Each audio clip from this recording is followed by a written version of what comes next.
मोदींचा दौरा, बंदोबस्तातील पोलिसांचे पिण्याच्या पाण्यासाठी हाल, चित्रफीत व्हायरल।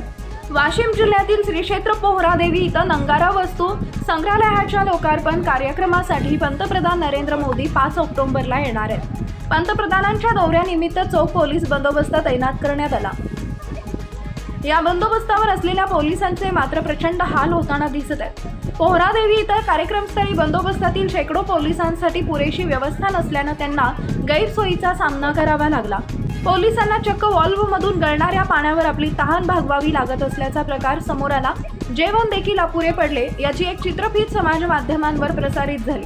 श्री क्षेत्र पोहरादेवी इथं नंगारा भवनाच्या लोकार्पण कार्यक्रमासाठी पंतप्रधान नरेंद्र मोदी उद्या विदर्भातील वाशिम जिल्ह्यात दाखल होणार आहेत। पंतप्रधानांच्या दौऱ्याच्या पार्श्वभूमीवर प्रशासनाकडून जय्यत तयारी करण्यात आली। पोहरादेवी इथं कडक सुरक्षा व्यवस्था तैनात करण्यात आली आहे। पंतप्रधान नरेंद्र मोदी यांच्या कार्यक्रम स्थळाच्या सभोवताली ड्रोन अथवा तत्सम हवाई साधने, पॅराग्लायडर, पॅरामोटर्स, हँड ग्लायडर्स आदींचा वापर करण्यास मनाई करण्यात आली आहे। वाशिमच्या जिल्हाधिकारी भुवनेश्वरी एस यांनी प्रतिबंधात्मक आदेश लागू केलेत। पोहरादेवी इथं हजारो पोलीस बंदोबस्तासाठी तैनात आहेत। कर्तव्यावर असलेल्या पोलिसांसाठी मात्र इथं पुरेशा सोयी सुविधा उपलब्ध नाहीत, त्यामुळे पोलीस कर्मचाऱ्यांचा प्रचंड हाल होत असल्याचं चित्र आहे। पोलीस तहान लागल्यानं व्याकुळ। पोहरादेवी इथं बंदोबस्तातील पोलिसांसाठी साधं पिण्याचं पाणी देखील उपलब्ध नाही। विदर्भात सध्या ऑक्टोबर हीटचे चटके बसत आहेत। वाढत्या तापमानामुळे जीव पाणी करत आहेत।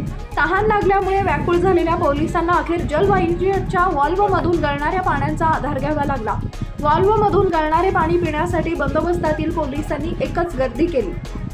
व्हॉल्व्हमधील पाणी कागदाच्या पेल्यात घेऊन पोलीस आपली तहान भागवत असल्याचं चित्र पोहरादेवी इथं समोर आलंय। याची चित्रफीत समाज माध्यमांवर व्हायरल झाली। जेवण देखील अपुरे। पोहरादेवी इथं पंतप्रधान नरेंद्र मोदी यांच्या दौऱ्यानिमित्त बंदोबस्तावर असलेल्या पोलिसांसाठी जेवणाची देखील योग्य व्यवस्था नाही। बंदोबस्तातील पोलिसांना जेवण अपुरे पडल्याचा प्रकार देखील समोर आला। या प्रकारावरून बंदोबस्तातील पोलिसांमध्ये संतापाची भावना आहे।